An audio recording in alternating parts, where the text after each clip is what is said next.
who's got it better, but RRQ's looking real strong and definitely the favorites. However, TODAK have some clear ways out, and the question is whether they can execute upon it. Keep your eyes on Momo. He's going to be so important this game.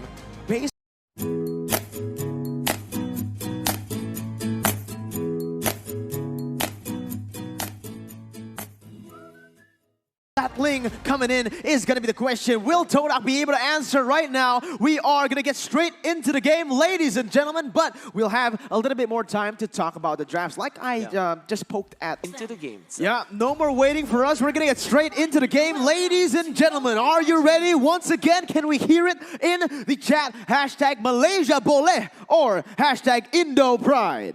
Only one of these teams are going to be moving on here in this best of 5, but let's have a look at how these lane matchups are going to go as Momo is going to be on as Esmeralda up against the Ruby here. As we see, so far, things are going to be so good. Contestation for Lethal Wanderer is going to be happening in a bit, but RRQ doesn't seem like they want to take that kind of priority. RRQ can stay passively in this whole game. In the early stages, yeah, surely they can be aggressive, but at the same time, they're going to be happy with just taking their own side of the jungle. But instead, they actually already stole one green buff. Yeah, that's the thing with Vin playing that Angela. You can hear the screams already in the crowd. There is the first blood by Razor, by TODAK already striking it here in the first minute. A good Abyssal Arrow coming in from Moon here as the engagement from Chiku continues against Sin. He's losing this matchup here. He's going to take one more shot and forced to recall as they continue to take that control. I thought the verticals jungling situation was going to happen here, Wolf. They didn't push through. I guess that they are so concerned that there could be cross-invade coming out from TODAK. They saw that the focus from TODAK was in the mid lane anyway, so that kind of give a little bit of information for RRQ Hoshi to get back into that orange buff. However, already mid lane, yeah, you can see Albert actually going very aggressive onto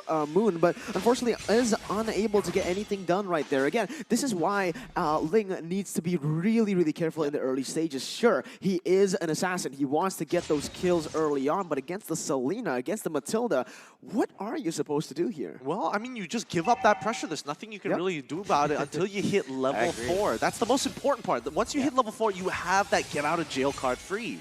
Yeah, you can see that RRQ Hoshi already taking, TODAK taking advantage of the bottom lane, where Chico guys is really bullying Sin out of this. But Sin actually able to just get all of the special siege minions out there. He's same the level with Chico guys, so even when he's bullied out of lane, he's not missing out on farm anyways. Yeah, that's the veteran power coming in, man. We know that he knows everything to do with Mobile Legends. The experience comes in very, very hard, but we need to see this. What is going to happen? Albert does have that purple buff. A fight might be happening here. Might be happening, but Albert chooses to go to the top side. It's going to be Momo using the Falling Star Moon to get out of there.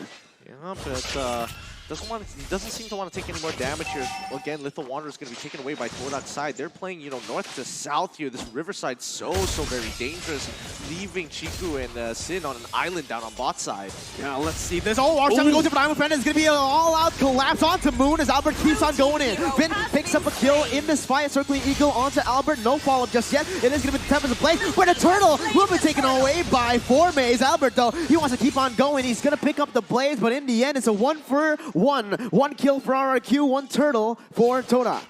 100% great for TODAK. I mean, they lost one of their members, but they secured the turtle anyway, so that's a lot of gold that's going to be given to them. Of course, you help all the players in your team with that turtle buff, and you take it away from Albert, which is perfect because now Albert cannot be aggressive in the next 2 minutes. Yeah, I mean, this is a really good call because they knew for a fact that Albert did not have his retribution, allowing Formace the extra bit of time to get in and out of that fight. More importantly, we have to understand that now you can kind of understand, people can kind of understand Esmeralda can absorb so much of that heart guard so quickly and become that much more tankier, even though it's so early on into the game. Absolutely, and you can see already TODAK trying to catch Albert in the rotations. Look at that, they're playing for the bushes here, Wolf. Yeah, they have to be really aggressive for TODAK, at least for RRQ Hoshi. They need to kind kind of usher Albert as of now. It will not be as as efficient for RRQ Hoshi to put like 3 heroes or maybe 2 heroes just to help Albert, but it is needed absolutely this time. Yeah, but look at that. Moon overextends a little bit, and that's going to be the Tempest place to finish it off. You can see the style coming in from Albert as he picks up the kill. That is going to be the first kill of the game for Albert, but it's going to be Formase actually jumping into 1v3 right now with Diamond Finish connecting. Formase, he's going to be able to get away, but Albert follows him through. Circle Eagle to the backside. Ludos picks up the kill, and Yums in the midst of it all is going to get taken down, and you can hear the calls, you can hear the screams, the yells from the players as Zin is a 1v1. Tico gets a solo kill. Ooh, he gets the 1v1, but here comes Vin. Yeah, Vin actually rotates here with the help of Albert. He does have the Tempest of Blades. He's not actually going to get it. It's going to be Vin picking it up. Defiant Sword unable to catch him. I'm pretty sure that TODAK really wants to get that kill to Albert. I mean, RRQ Hoshi wants to get the kill on the Albert, but Chico, guys, with that solo kill, that's very important in his laning stage here. I mean, he died eventually, but the tempo that they want to play is really backing on the fact that they need early plays. Yeah, but one thing I do want to talk about is Moon, man. You said it yourself. He hasn't had the best performance here at M3, but so far he's been doing great. He's been doing really good. It's a good change of pace here, but now it's going to be whether or not he can steal this objective. Albert coming in. Oh my god, Formase just so on point, but it's going to be the Tempest of Gaze once again, as that is going to be the Diamond Fennec connecting on to Moon. Still able to run away for now. Formase just does so much! Look at that! Formase! Showing what he's got on the M3 stage. R7 has nowhere to go, and Jiku, guys, picks up the kill. That was such a good fight, and this is going to open up the map for Momo to actually take the top tier 1 in the process. I thought Moon for sure was going to go down, but Yums saves his life, allowing Formase to jump into the backline with no ultimates to really worry about. 5 minutes, a big power spike for TODAK. Definitely get the first set of items, first full item for Chico, guys, as well as for Formase. And it's also coincidence with the fact that they get level 4 on their roam. And now they fought against RRQ Hoshi. The mistake that RRQ Hoshi did is that they obliged in the fight. We know for sure that they're not as strong as they are in the late game. Here in the first 6 minutes of the game, that's why TODAK was able to capitalize.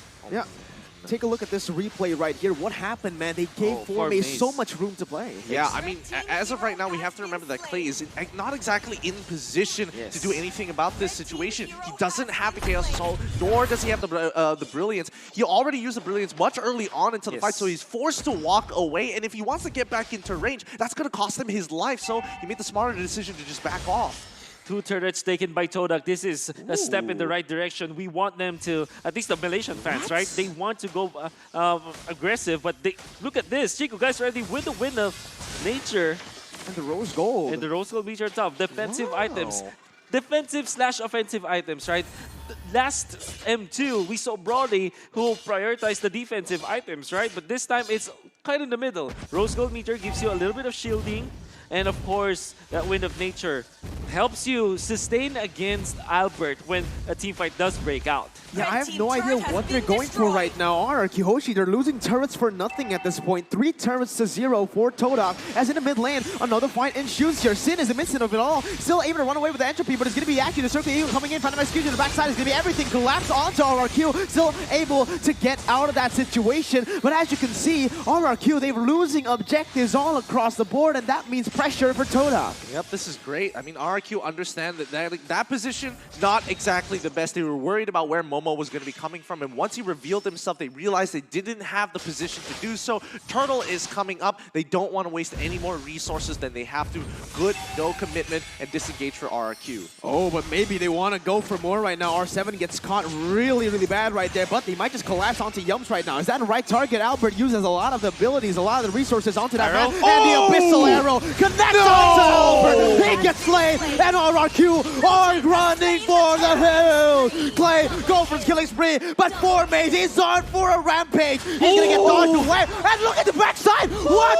RRQ, Clay, he's coming in with a triple kill. Chiku can't manage to finish him off, and the hard guard to save him once more, as Sin is able to come back to push him away. Oh, that is so unfortunate. A great 50-50 there coming in from both of these teams. Clay Clay coming out gigantic in that fight. He only has the Clock of Destinies, and he's making every bit of damage count. But not to mention, let's look at this replay one more time. Great sidestep coming in from Sin, baiting the roll, the Thorn Rolls to go into the opposite direction. But just the raw damage. Clay comes in, he flickers into the bush, and then Chaos Assaults back out to finish off anybody who's walking away. That sidestep, Sin. my goodness, Sin. It was good. It was so good. If he got that, if Formace got that kill, Vin probably would have died as well. Dude, in Indonesia, he made this exact same play, but on the Esmeralda, he literally dodged everything, and he's doing it at the world stage. You know, even when they're behind, they can still pull off these mechanical power plays. I wonder what item Sin picked up actually to provide him with that kind of movement speed, but at the same time, he really utilized the spacing so well, even like trying to push away Chico guys when the fight already broke out. Then again, TODAK gonna be back in business as they take out another turret. That's the fourth one compared to 0 of RRQ Hoshi. I mean, so far it's looking good here. I mean, the kill score is pretty nice overall, but on the top side in the cross-map plays that are being made, it's just tough. It's tough to handle as RRQ wants to stick together. Yeah, but look at that. Albert actually jumps in all the way to the backside, still able to get one kill, goes away instantly with the Phoenix points and able to get away, but Clay will be able to get out of that one as well. This is just clean by RRQ, but the problem still stands. They have no pressure. They're losing all fronts in the side lanes. Now, big play coming out from Albert as he already calculated that in his head, right? He is a master of the Oling anyway, so he knows his limits. Oh my god, so close. So close by both the members, man. Formace jumps in. I'm offended being used, but missing out. Everything is just so well calculated, and this is where we actually can see TODAK and RRQ's mechanics, man. You know what? I think that TODAK's actually happy with that, as Formace actually forced the usage of the Wind of Nature coming out from Sin. So that's already done and dusted. As expected, the Hunter Strike was the choice for Sin. That's why he was moving so quickly when he was being chased down by Formace. And now TODAK still has got the lead, but RRQ Hoshi are stacking up the items now. With Dominant Size on R7, maybe they can fight. Yeah, Moon so far has been landing some really good Abyssal arrows so far. This is the Moon that we were hoping to see during the group stages. Looks like he's feeling much better, but that might not be enough. Bottom tier 1 goes down, and we're already seeing the endless battle coming out of Albert. Yeah, that's really what's scary about the Ling. All of a sudden, you get turrets down just because of the split pushing tackle. I mean, TODAK, they saw an arrow, they flew an arrow in the mid lane, it hit, but they cannot engage. The moment that they spent about maybe 5 to 10 seconds in bad spots, RRQ Hoshi can easily punish that. Yeah, and as you can see, again, the side lane is still being controlled by TODAK with Chico rotating everywhere. It's really hard for them to try to look for the side lane push because of so much pressure that they have. But look at that, Moon goes in for the Abyssal Arrow, unable to connect. RRQ still is able to breathe at this point. They're waiting for the 12 minutes, maybe just to pop the Lord this time. They still have got the advantage. But we'll see if it's going to be just after the positioning. Oh my god, look at the damage coming in. It's going to be Albert jumping in all the way to the backside right now. Tempest of Blade still available, being able to dodge everything as he keeps on going. Double kill picked up by RRQ as they're looking for more fights on the board. Goes in under the turret with the falling star. Will be able to connect it onto 2, but he is going to be forced back away. Chiku now in a 1v4 will be able to go for some pickoffs right now with 4 people chasing him down. He goes in for the Torn Apart Memory, unable to get anyone done, but it's going to be the Iron connecting. Wind of Nature won't save you now, but maybe it will. He still managed to get away, and the outplay is almost happening here. Sin is going to be the target, but he might have bit too much that he could chew. Clay has come to play. They've fallen into it again. TODAK overcommits to this fight, and unfortunately, Chico needs to remember he isn't playing on this Wanwan. It's Brody. There's only so much outplayability you have, and even Yubes was trying to enable him. Just wasn't enough. Oh my god, they're going to go for more Gideon. The Tempest of Blades is there, and that's going to be the kill for the baby alien. Goes in under the base, doesn't even care. Oh, baby alien, this is a masterclass once again coming out from Albert. We already saw the Paquito, now we're seeing the Lig. This is well done coming out from Albert. He knows exactly his limits. He can dive, and we can see his in-out tactics coming out from RRQ Hoshi, just really not helping TODAK to their case. TODAK is very all in, and once RRQ Hoshi finds an opening, they strike. And you can really hear RRQ Hoshi now. If you're here in Suntec, my god, their screams can be heard even from a distance. It's a shaky start for RRQ. We gotta talk about that, man. It looked like they were all over the place, but what happened instantly after one team fight? Yeah. That's the Indonesian Blue team RRQ. That's the turret has been MPL ID destroyed. special right there. One team fight is Blue all it team takes to turret turn has been it all destroyed. around. And look at it. In the 1v1. Walbert, what was that? He Blue goes team in turret and has been 1v1s Formaze out of nowhere. And the Lord will be taken out in the mid lane. Oh my god, that's just beautiful. It really was. He manages to take out 4 mates of all people, and now the backline is not going to get pressured like you would expect it to be. Oh, here we go, the play! Oh my god, R7 goes in for the Amapet and look at Clay! Clay! He keeps on going in! And just like that, in 14 minutes, they're gonna look for the end! Momo has nowhere to go, he's forced to go back under his base. The fountain is next, but look at Yums! They're gonna go killing sprees all across the board as the kills will not matter. The objectives have been taken by RRQ. Woo, what a hot game! Hot game! The best performance we've seen so far against RRQ, but Calais, have people been doubting this kid? No! He's absolutely nuts on these mages. Almost everybody stepped up from RRQ, but we cannot deny the fact that TODAK really bled them. You can see that the lead was there already for TODAK. Their win condition was getting achieved already. I mean, they're on the right direction. They're getting all the turrets. They already took both tier 2 turrets from both the top lane and the bottom lane. They're getting the turtles as well, and you're gonna have to wonder what happened exactly. Clay stepped up. We also saw that Ruby play. I mean, the initiation coming out from R7 was phenomenal in many parts of the game, and of course, Albert, knowing his limits, knowing who he can kill, it really started in the mid lane where he was able to get a kill on the Selena with, you know, the Angela on top of him. I mean, he's unstoppable. And I think that RQ knows their Ling. And this Ling, I think, should be banned out. They literally they put all their resources onto one man and it still works. I mean, it's an investment. It's an investment in a workout that Albert is so proficient at this hero. Like most people would, you know, take their time when they're using the Divine Blade. No, this man is dashing all across the board. He knows all the resources at his disposal. You're really gonna be amazed, right? It's because he's very efficient on how he's able to use his